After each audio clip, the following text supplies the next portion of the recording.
Our guest today is Tony Nudd, an RPA and conversational AI expert who is passionate about business and giving robots a voice.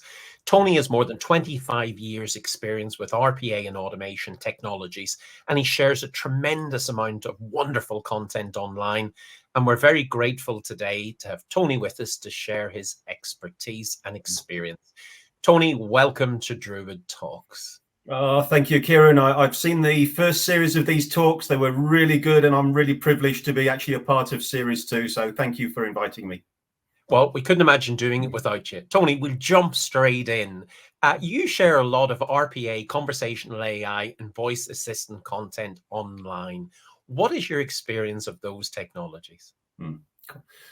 Thanks, Kieran. So I started off with business process management a few years back now, probably turn of the millennium.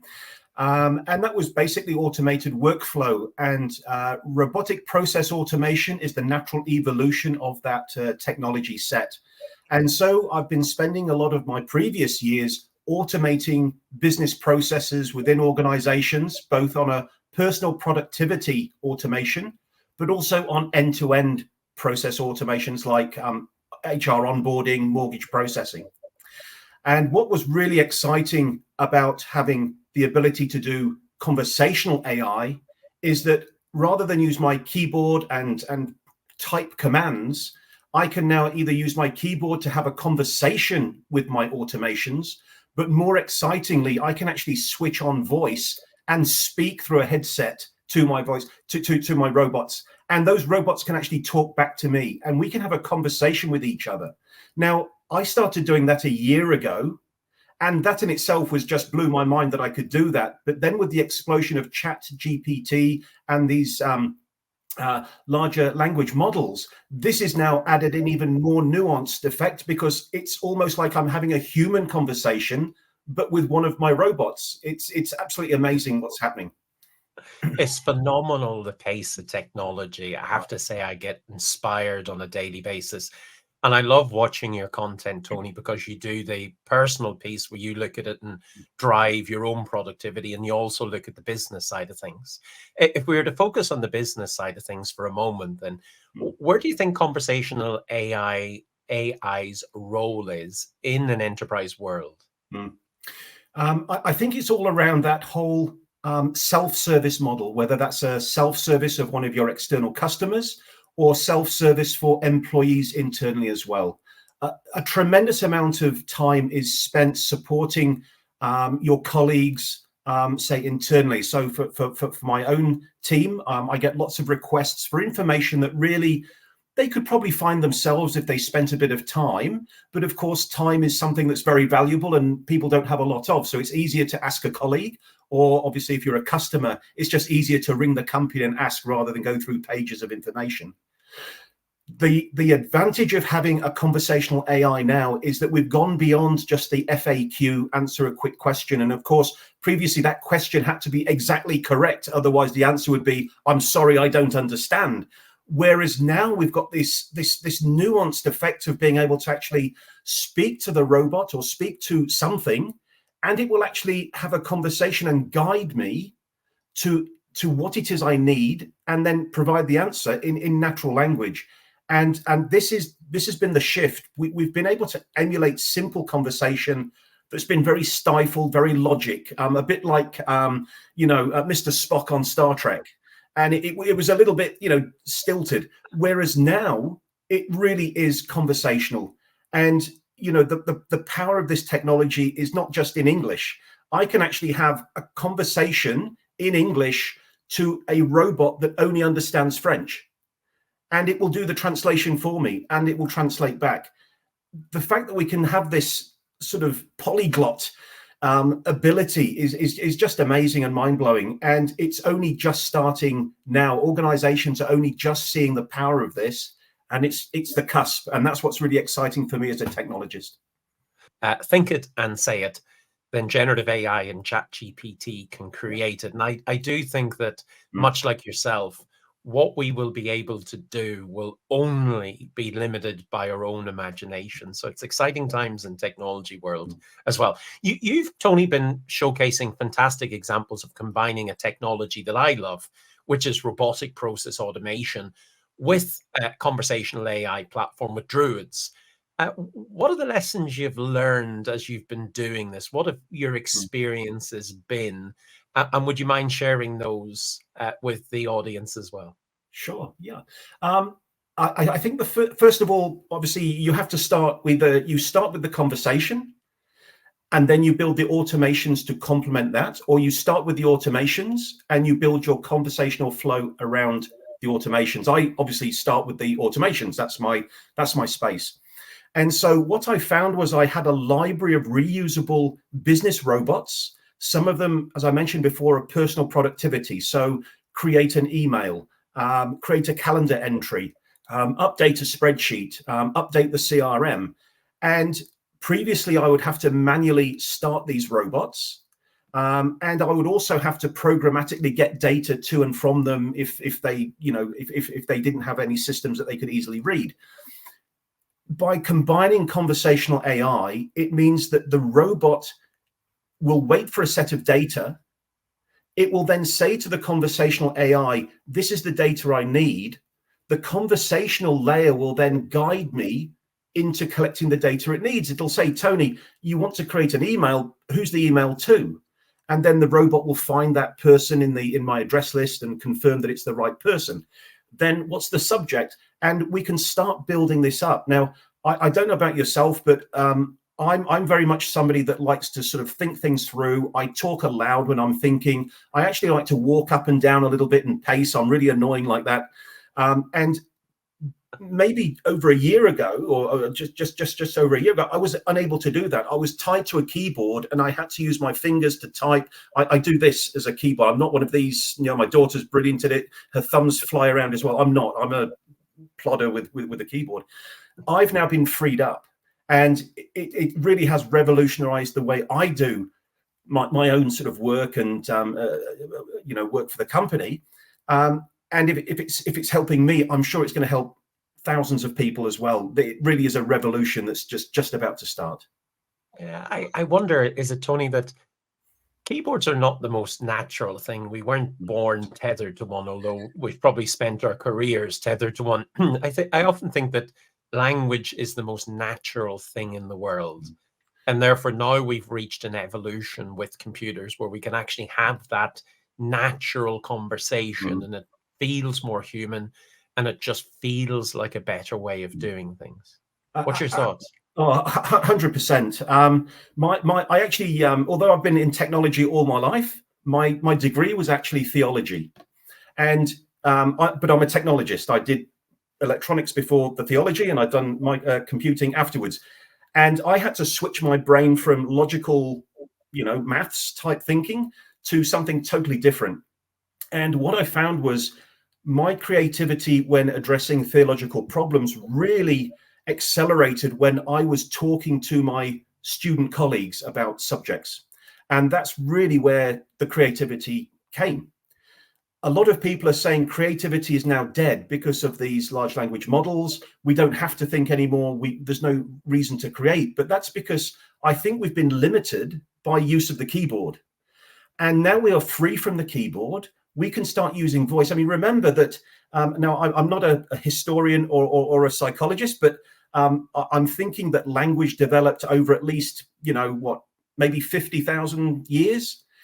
Keyboards have been around for 50 years. So like you said, Kieran, conversation is embedded in our brains. It's in our DNA. It's how we communicate. It's how we got from, inventing the wheel all the way up to inventing the internet or creating the internet. So voice and language is key to creativity.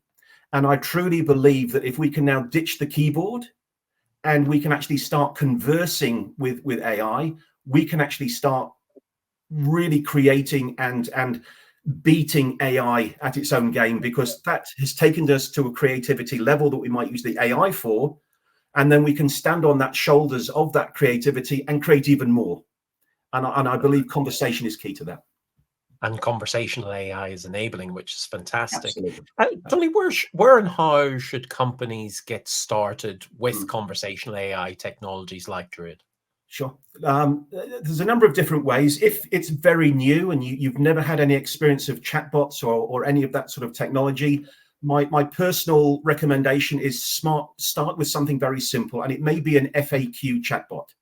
It may not be as sexy as a conversational AI deployment, but it's a start, and it will help you get a feel for what's capable. You've then set the architectural foundations, and I guarantee within 6 months to a year, you will have moved on from that simple FAQ chatbot into more conversational flow designs. And it really is with a really good interface, and Druid is really drag, drop, and configure. There's very little coding, if any at all, and it's very visual. And so to be able to create these conversational flows, and the Druid platform chains them together as well. So you create these intents, which are basically what to do if a certain phrase is found.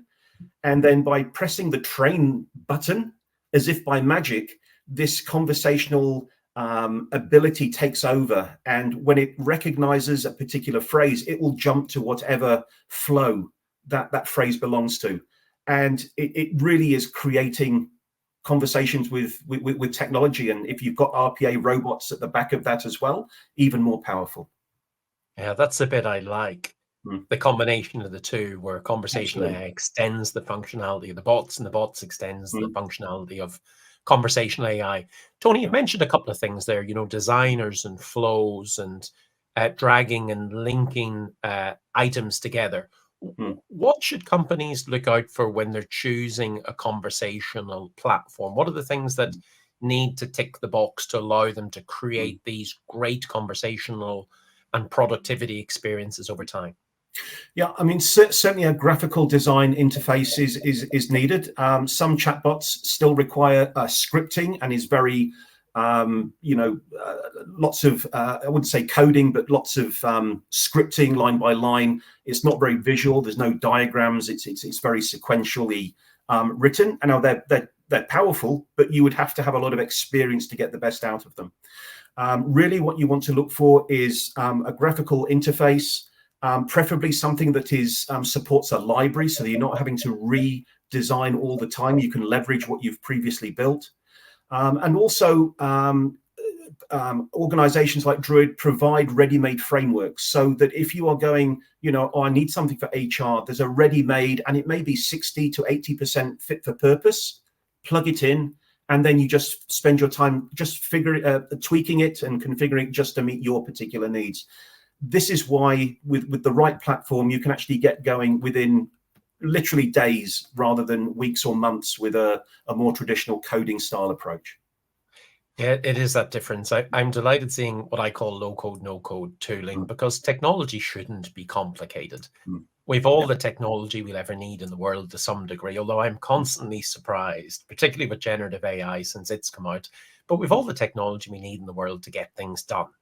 With that in mind, Tony, what should companies do, or what would you advise in order to get an ROI out of the conversational platform? Because ultimately, that's kind of what they're meant to be doing. Oh, sure.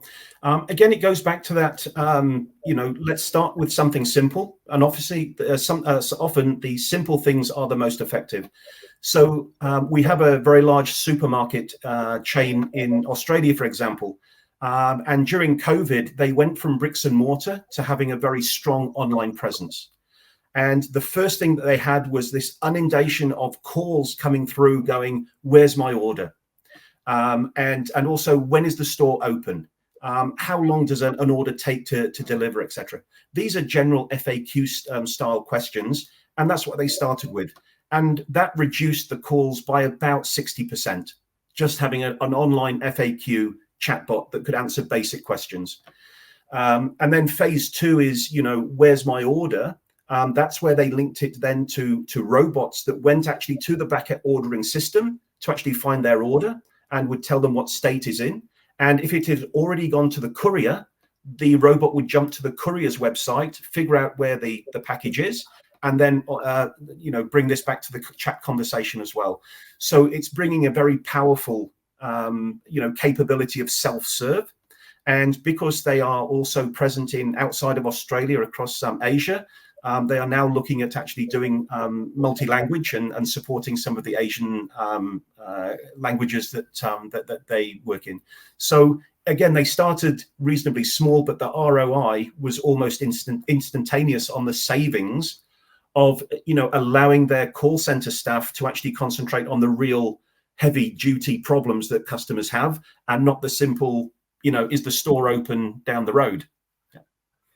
Yeah, it's interesting, isn't it? Because a fantastic use case, and I go back to what I said earlier on, the use cases for conversational AI and RPA are just limited by our own imagination. It shows you what you can do.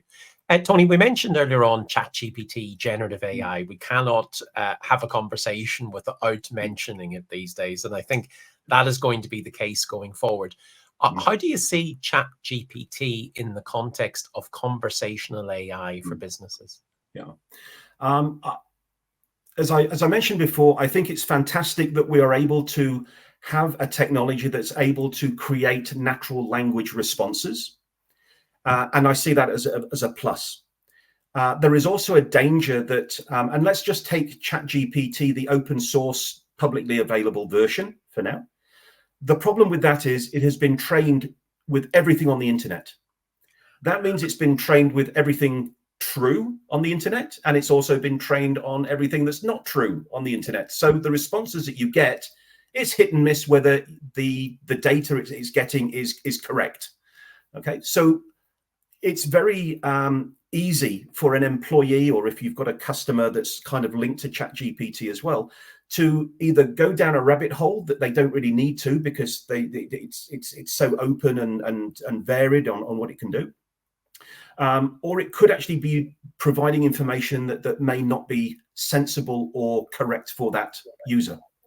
And this is where the conversational flows really come in, having that first line conversational AI layer before we get to the ChatGPT.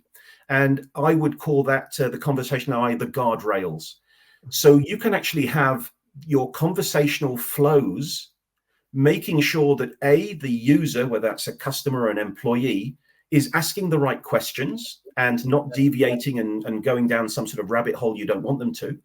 And also it can do a check of the information coming back that's going to be either spoken or displayed to the employee or the customer, and just do a final check to make sure it's relevant information. And maybe we need to do a quick check to make sure it's true information as well.